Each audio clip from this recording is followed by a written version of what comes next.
Now today we're going to be talking about staccato. Normally when you see people using staccato, it's quite a simple looking gesture. You're literally just going doing, bounce, bounce, bounce. A slight clicking using the wrist, the forearm, and then followed by the wrist. That kind of gesture, which is fine. It's very typical, very normal approach to do. Easy enough to practice. But I want to propose another potential approach today. And this looks at the whole business of staccato from a very different point of view. Now, in some of the other videos, we've spoken about focusing on the internal rhythm of the beat. Now, we can use an aspect of that in creating staccato, which I think is even clearer in terms of its just the gesture being very clear that it's staccato, and also in the use of time as well. So what am I talking about? Well, in the typical use of gesture for staccato, you're literally placing the click on the beat itself. So it's 1, 2, 3, 4, 1, 2, 3, 4. That's fine. It's normal stuff. And part of the idea with that is that we are using the plane. We're bouncing off this plane that is our straight line, and that the theory behind that is if the musicians can see that we're bouncing off a consistent spot every time, it shows also where we want the beat to be. The only downside of this is that we're not infallible. Sometimes our gesture might be a little higher, or not exactly on an even line. So the idea that we're using the plane principally through bouncing off the same point to show where we want the time to be is a little bit, well, it's not infallible. So what would be better? Well, I think using internal rhythm, because musicians, we're dealing with ensembles. If you could turn up what's going inside people's heads and make it audible, you'd hear this crazy world of internal subdivision going on. It would probably be not only deafening, but it would probably sound quite crazy. So if we can get involved in that world of internal rhythm without conducting, we really have an opportunity to show where we want things placed and to influence the flow of tempo and the flow of internal rhythm. So in terms of staccato, how do I do that? Well, our focus in using internal rhythm moves away purely from beat points, as we already have spoken about in previous videos. Now, with staccato, what I'll do is I'll move from the beat itself being on the plane, and I'll actually get to the beat half a beat before. That might sound like a very strange thing to suggest. But instead of this, 1, 2, 3, 4, what we get is 1 and 2 and 3 and 4 and 1 and 2. Now that's just half of the gesture.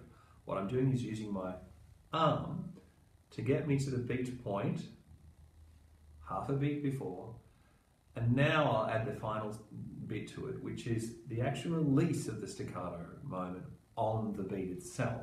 So what we get is, moving from this, so we have and 1 and 2, and I'll add the gesture in with the wrist, and 2 and 3 and 4 and 1 and 2, 3, 4 and 1, 2, 3, 4, 1 and 2 and 3. And now to practice this, break it down. Just practice this part first, where we get to the beat, get to the plane, sorry, half a beat early. And 1, and 2, and. Put on a metronome. Make sure you're reaching the plane half a beat early. Practice the wrist gestures independently, so just on its own.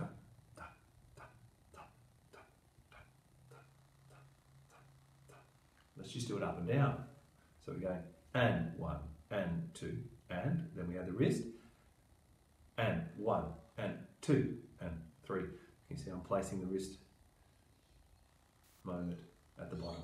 Now I'll put it in the context of a time signature. And 2, and 3, and 4, and 1, and 2, and 3, and 4, and 1, and 2, 3, and 4, and 1, and 2. Now I find that when I have an ensemble that's rushing, this is also very helpful. It really sends a message. It really makes it very clear where I want the beats to be. It's a great way of actually containing the sort of forward momentum of rushing that can occur. So it's really, really worth practicing this, because there'll be moments where you'll feel that this use of staccato is not only clearer, but more appropriate to the context that you need it to be. I'll show you another use of it that's very effective. Just say I'm using the traditional and normal use of staccato that we tend to have. So I'm back on the beats again. Dun, dun, dun, dun. Now, the other gesture we spoke about a minute ago can also give an impression of greater accent. But we have to do it by locking in with the subdivision, as we spoke about before. So getting to the beat you want to accent half a beat early and then releasing it is the key. It has to be locking in with the subdivision. So I'm going to accent the third beat in a moment by getting there half a beat early and then releasing. So this is just the regular kind of staccato that you see. Now here it comes. 1, 2, 3, 4. 1, 2, 3, 4. 1, 2, and 3, 4. See the difference?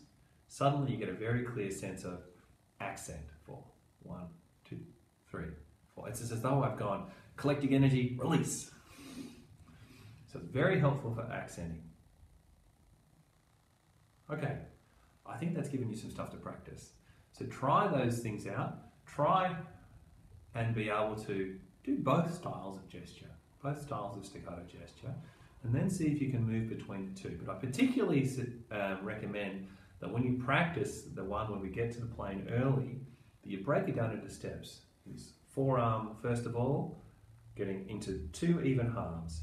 Up, down, up, down, up, down, up, down. With a motion, up and down, is equal in speed. 1, 2, 3, 4. At least as a first step anyway. And then we practice the wrist gesture, and then we add the 2 together.